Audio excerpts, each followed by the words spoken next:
Hi, I'm Walla Walla Public School Superintendent Mick Miller, and welcome to The Pulse. It's April, the warm weather is starting to come out. We're so excited to have you join us today, where we're going to learn more about our district's special education department. Well, in 1975, a landmark act was passed in Congress, Public Law 94-142. And in that law, what it said was that all students need to be mainstreamed into general education classrooms. And what it really meant for us in public education was no longer could we have students with disabilities, just because of their disability, be placed outside of the regular classroom if it wasn't the right place for them. It really changed the way we do education in the United States, and I think so much for the better. So we're excited for you to learn a little bit more about the special education department in Walla Walla. Thank you for joining us on The Pulse.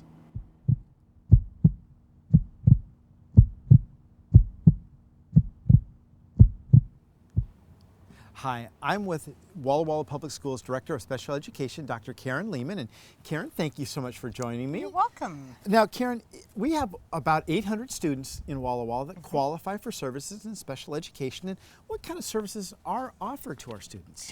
We offer a huge range of services. As you probably remember, we have kids that just have a simple thing like need speech and language therapy, maybe once a week, on up to students who require a full-time self-contained placement. Maybe they have behavioral issues that we need to help support them with. Maybe they have learning disabilities that are very, very severe.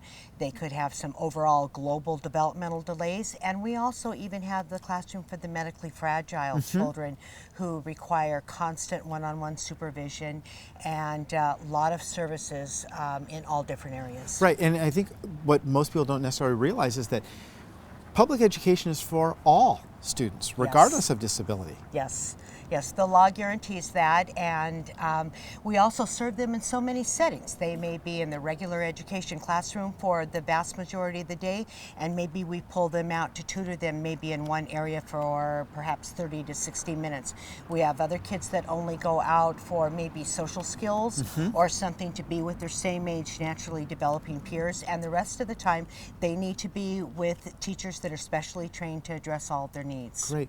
Now, in the department, it isn't just teachers. What are some other kind of jobs that meet kids' needs in the department? We do have what we would call the traditional resource room teachers that work with reading and writing and mathematics, but we also have school psychologists who help test the kids and identify them for special education, make recommendations, and are part of a team. We have speech language pathologists who serve their communication needs. We have occupational therapists, we have physical therapists, and those two develop the motor needs. And so we have all of the supporting structure in place.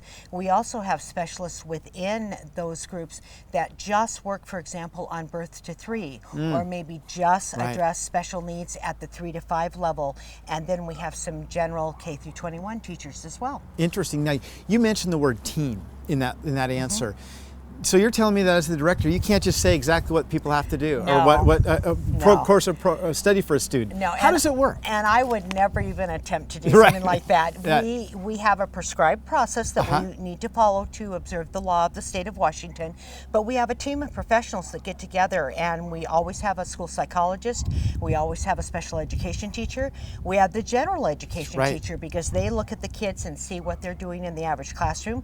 We have the principal, and then those specialists that I mentioned, maybe a motor therapist or a speech language pathologist. And so everybody gets together, they examine the entire child with the parent, do some formal testing, some informal observations, then they come back together and meet as a team, and then we decide together how that child will best be served. And when that serves that child, that's called an individual education plan. Yes. Yes, we do all the testing, and that meeting is called a multidisciplinary team meeting, and then from that we develop that individual education plan, and we do the goals and objectives that have been identified that student needs to help them succeed in school. Good. Now this might be a tough question because you've been doing this for a while, but as you think back on your career, whether it's in Walla Walla or outside, what are some real accomplishments with kids that you kind of remember or that are special for you? I remember working with a couple of very young students who basically came into my room as a speech language therapist, and they basically had no oral language, and I remember helping them put words together. The flip side of that is I remember working with the 18 to 21 population.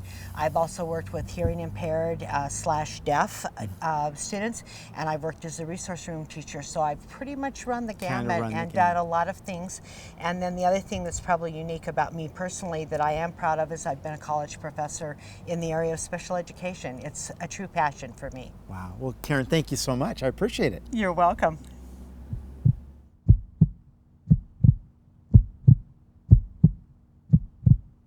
Thanks so much, Karen, and thank you to the special education department in our district who do a wonderful job serving those 800 students each and every day. Well, it's spring break. It's the time of year where 3/4 of the year is behind us and we've got one more quarter to go, and we're excited to get the 2013-14 school year wrapped up and just thank students and staff for their good work so far this school year. Also, April is Volunteer Appreciation Month in our district. We have over 1,000 volunteers who work in our schools, and we appreciate them greatly. And this month, we want to say thank you to those volunteers. And lastly, the bond election for the addition of the science building at Walla Walla High School. Those ballots have been mailed. You should have received them. They went out on April 4th. If you haven't received a ballot, please let the county elections office know. And we want to make sure that you take time to think about that bond election and mark that ballot before the April 22nd deadline. So thank you so much for joining us this month. We hope you have a wonderful April.